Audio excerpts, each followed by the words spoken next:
I was a rebel leader. He was the executioner who cut off my head. I woke up as his daughter.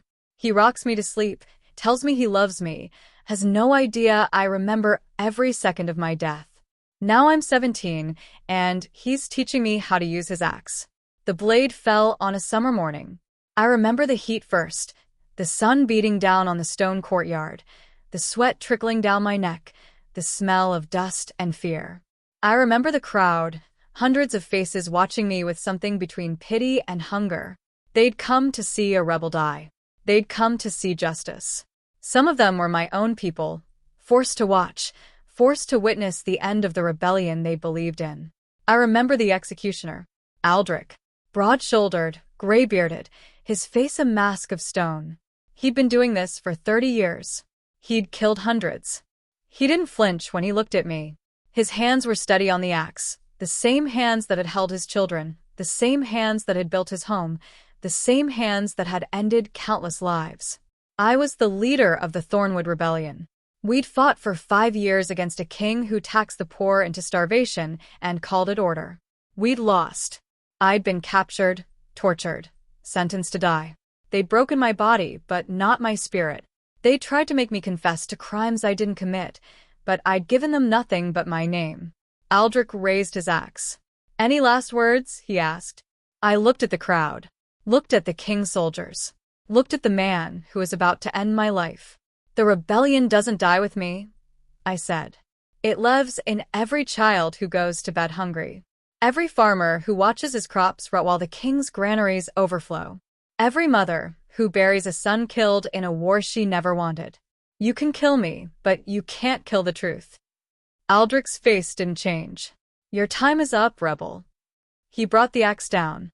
I felt the blade kiss my neck, felt the briefest flash of pain. Then nothing. Darkness. Then light. Then a woman's voice, gentle and tired. "She's beautiful, Aldrich. What should we name her?" A man's voice. Familiar. The voice of the man who'd killed me. "Saren," he said. "Let's call her Saren." I opened my eyes.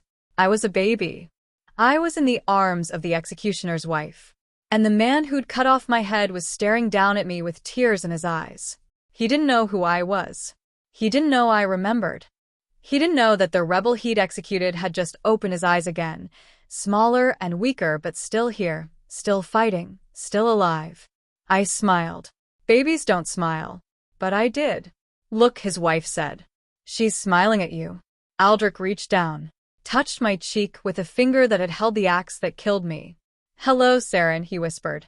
"I'm going to love you forever." I kept smiling. I was going to make him pay. The first years were the strangest. I was a baby trapped in a baby's body, but my mind was full of memories that didn't belong. I remembered battles I'd never fought in this life. I remembered faces I'd never seen. I remembered a rebellion that had been crushed before I was born. I remembered dying. It was disorienting. One moment, I was a grown man leading an army against a tyrant. The next, I was crying because my diaper was wet. I couldn't walk. I couldn't talk.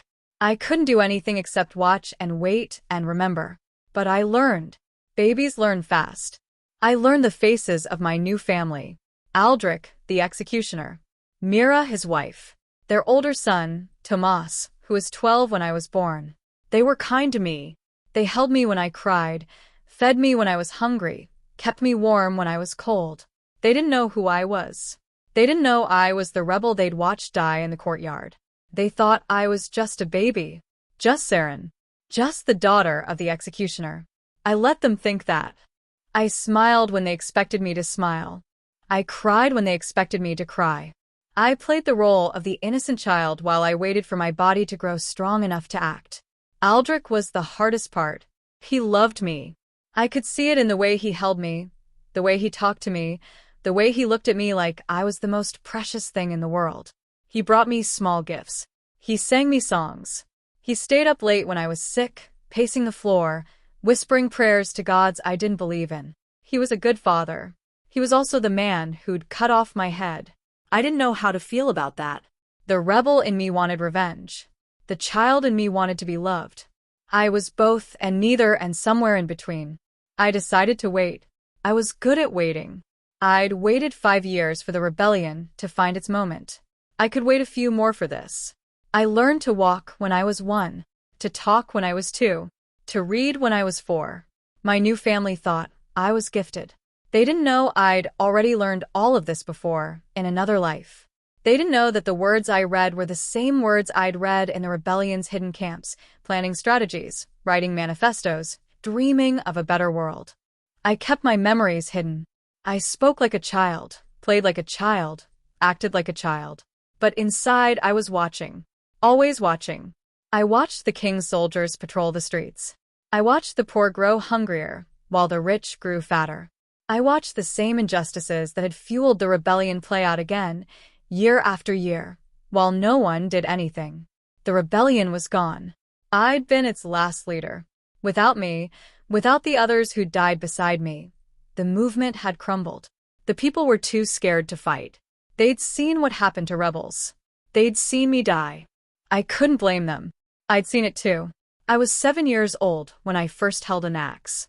Not the execution axe that was too heavy, too large, kept locked in the yard where Aldrich worked. A small axe, for chopping wood, for learning the trade. Every executioner needs to know how to swing, Aldrich said, kneeling beside me in the yard. It's not about strength. It's about precision. About knowing exactly where the blade will fall. He placed the axe in my hands. It felt wrong. It felt right. It felt like the axe that had killed me, smaller but the same. Show me, I said. He smiled. He was proud of me. He didn't know I was imagining the blade in his neck. He showed me how to stand, how to grip, how to swing. I learned quickly. Too quickly. He said I had a gift. I did. I'd been killed by an axe. I'd spent 17 years in my first life learning how to fight with swords, with bows, with my bare hands. An axe was just another weapon. But I didn't tell him that. I just smiled and swung and waited. The years passed slowly.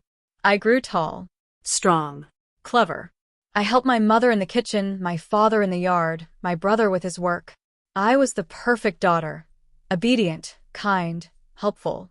No one suspected anything. But inside I was planning. I watched the king's visits. He came once a year to see the executions, to remind the people who was in charge. He sat in a special chair, draped in velvet, surrounded by guards. He watched Aldrich work with cold eyes and a colder smile. I hated him. He was the reason I died. He was the reason the rebellion had failed. He was the reason children went to bed hungry while his granaries overflowed. I wanted to kill him, but I couldn't. Not yet. He was too well protected, too surrounded, too far from my reach. So I waited. I was 12 when Aldrich took me to my first execution. A prisoner, accused of stealing bread to feed his family. He was thin, scared, barely older than me. He begged for mercy as they dragged him to the block. Aldrich looked at me. Watch, he said. This is what justice looks like. I watched. I watched the boy kneel. I watched Aldrich raise the axe. I watched the blade fall. I felt nothing. I'd seen death before. I'd died before. This was nothing. But something in me shifted. I realized in that moment that Aldrich believed in what he was doing. He genuinely thought he was serving justice, protecting the kingdom, doing good. He didn't see the boy as a person. He saw a criminal, a threat, a problem to be solved. He was wrong, but he didn't know he was wrong. I started to hate him less. Not forgive, never forgive. But understand. He was a tool, not a monster. The king was the monster. Aldrich was just the weapon. And weapons could be turned. I was 15 when Aldrich handed me the axe. You're old enough now, he said. It's time you learn the family trade. I looked at the axe. The same axe. The one that had killed me. The one that had killed hundreds of others. You want me to become an executioner? I want you to be prepared. The world is cruel, Saren. You need to know how to protect yourself. He handed me the axe. It was heavy. It felt familiar. I'll teach you, he said. Starting tomorrow. I nodded. Held the axe. Felt the weight of it in my hands. Thank you, Papa, I said. He smiled. He didn't know I'd already imagined driving the blade, through his heart. The training was brutal. He woke me before dawn, took me to the yard, made me swing the axe until my arms ached. He taught me how to sharpen the blade, how to care for the handle, how to read the prisoner's body for the perfect moment to strike. I learned quickly. Too quickly. He said I had a gift. I did. I'd been practicing for this my whole life. I was 17 when the king came to visit. He wanted to see the executioner's work, wanted to meet the daughter, who was learning the family trade. He sat in our small house, ate our food, smiled at me with cold eyes. "Saren," he said, "your father speaks highly of you. He says you have a gift." I smiled. "Thank you, Your Majesty. I have a special prisoner coming tomorrow. A rebel. One of the last from the Thornwood Rebellion. I want you to assist your father with the execution." My heart stopped. The Thornwood Rebellion. My rebellion. My people. I kept smiling. I would be honored. That night, I couldn't sleep. I lay in my bed, staring at the ceiling, thinking about the prisoner. One of my people. One of the ones who'd survived. And I was supposed to help kill them. I couldn't. I wouldn't. I got up, walked to the execution yard. The axe was there, waiting. I picked it up, felt the weight, the familiarity. The door opened. Aldrich stood there, his face confused. "Saren, what are you doing?" I turned to face him. "I remember, Papa." "Remember what?" "I remember the rebellion, the torture, the trial. I remember you standing over me with this axe in your hands." He stared at me. His face went pale.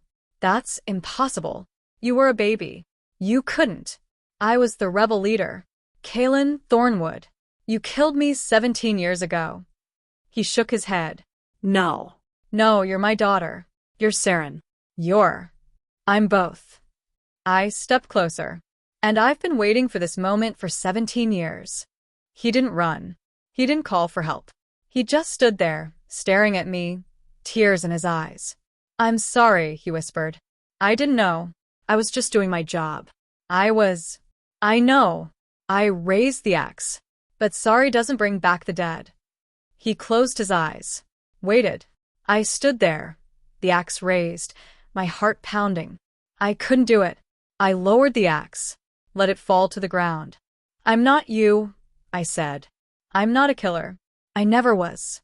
He opened his eyes, looked at me. "Then what are you going to do?" I walked to the door. "I'm going to free the prisoner. And then I'm going to disappear. Saren. Goodbye, Papa." I walked out into the night. I didn't look back. The prison was dark and cold. I'd been here before. In another life. As a prisoner. As a rebel. As a man waiting to die. The guards recognized me. They knew the executioner's daughter. They let me pass without question. I found the prisoner in the last cell. A woman, young, her face bruised, her hands bound. She looked up at me with tired eyes. "Who are you?" she whispered. "Someone who wants to help you." I broke the lock, helped her stand, led her through the dark corridors, past the sleeping guards, out into the night. "Where are we going?" she asked. "Away from here. Somewhere safe." She looked at me, really looked. "You're Aldrich's daughter. The executioner's daughter." I was. "Why are you helping me?" I stopped, turned to face her. "Because I was Kalen Thornwood. In another life. I led the rebellion. I died on your father's block. And I came back to finish what I started." She stared at me, didn't speak. "I know it's hard to believe," I said. "But it's the truth." She was quiet for a long moment. Then, "Kalen was my brother." My heart stopped. "Your brother?" "He was killed 17 years ago. I was there. I watched him die." She stepped closer. "He used to talk about coming back. He used to say that death wasn't the end, just a door." I never believed him. Until now. I looked at her. This woman. This stranger. This sister I'd never known. "I'm sorry," I whispered. "I didn't know." "You're here now." She took my hand. "That's what matters." We walked into the forest together. Behind us, the castle faded into the dark. Ahead of us, the future waited. I didn't look back. We found the others. Not many. A handful of survivors, hidden in the woods, waiting for a leader who'd never come. They were scared, hungry, desperate. But they were alive. They didn't believe me at first. Why would they? I was the executioner's daughter, the child of the man who'd killed their leader. I looked like the enemy. But the woman, Alara, my sister, spoke for me. She told them about Kalen, about the rebellion, about the dreams he'd had of coming back. She told them that I was him. Some believed. Some didn't. It didn't matter. I wasn't here to lead. I was here to help. I taught them what I knew. How to fight. How to survive. How to hide.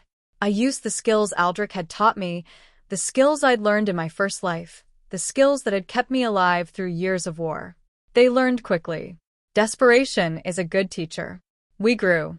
A handful became a dozen. A dozen became a score. A score became a small army. We weren't ready to fight the king. Not yet. But we were getting there. The king came for us eventually. He'd heard about the rebellion in the woods, the executioner's daughter who'd turned against him, the prisoners who'd disappeared from his dungeons. He sent soldiers to find us, to kill us, to burn our camp to the ground. We were ready. We'd been preparing for this moment for months. We knew the terrain, the traps, the ambush points. We'd trained every day, every night, every moment we weren't sleeping or eating or hiding. The soldiers came at dawn. We were waiting. We killed them. Not all of them. Some ran, some surrendered, some we let go to tell the king what they'd seen. But we killed enough. We proved that we were a threat. The king would come again. With more soldiers. With more weapons. With more hate. We'd be ready. I saw Aldrich one more time. He came to the edge of the forest, alone, unarmed. He stood at the tree line, looking in, waiting for me to appear.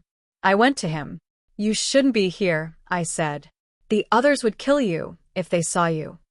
I know. Then why did you come? He looked at me, his daughter, his enemy, the child he'd raised and loved and lost. I came to say goodbye, he said. And to tell you that I'm sorry. You've already said that. I know. But I needed to say it again. I needed you to know that I mean it. I looked at him. The man who'd killed me. The man who'd raised me. The man who'd loved me. I didn't hate him anymore. I didn't love him either. I just understood. Goodbye, Papa, I said. He nodded. Turned. Walked away. I watched him go. Then I walked back into the forest. The war lasted 3 more years. We fought the king's soldiers in the forests, in the fields, in the villages. We lost people. We gained people. We kept fighting. I wasn't the leader this time. I didn't want to be. I'd led once, and I'd died. This time, I fought beside them. This time, I was one of them. Alara led. She was good at it, better than I'd been. She was smarter, more patient, more strategic. She listened to advice, including mine. But she made her own decisions. The king grew desperate. He sent more soldiers, more weapons, more threats. He offered pardons, rewards, amnesty. No one believed him. He'd broken too many promises. In the 3rd year, we took the capital. Not by force, by persuasion. The people had finally had enough. They rose up, opened the gates, welcomed us in. The king's soldiers surrendered. His generals fled. His advisors begged for mercy. The king died in his throne room. Not by my hand. Not by Alara's. By his own. He took poison when he realized he'd lost. I watched him die. Felt nothing. After the war, I didn't stay. I'd done what I came to do. The rebellion had won. The king was dead. The people were free. I didn't need to be a leader. I didn't need to be a hero. I just needed to be free. I traveled. Across the kingdom, across the sea, across the world. I saw places I'd dreamed of in my first life, places I'd never had time to visit. I met people, learned their stories, helped where I could. I didn't use my real name. I didn't tell anyone who I was. I was just a traveler, a stranger, a woman passing through. It was enough. One day, years later, I returned to the village where I'd grown up. It had changed. The execution yard was gone. The block was gone. The axe was gone. In their place was a garden, full of flowers, full of children playing. Aldrich was gone too. He died a few years after the war, quietly in his bed. Mira had buried him in the family plot, next to the son who died before I was born. I visited his grave, stood there for a long time looking at the stone, thinking about the man who'd killed me and raised me and loved me. I didn't cry. I didn't forgive. I just remembered. He was a part of me. He always would be. I walked away. Didn't look back.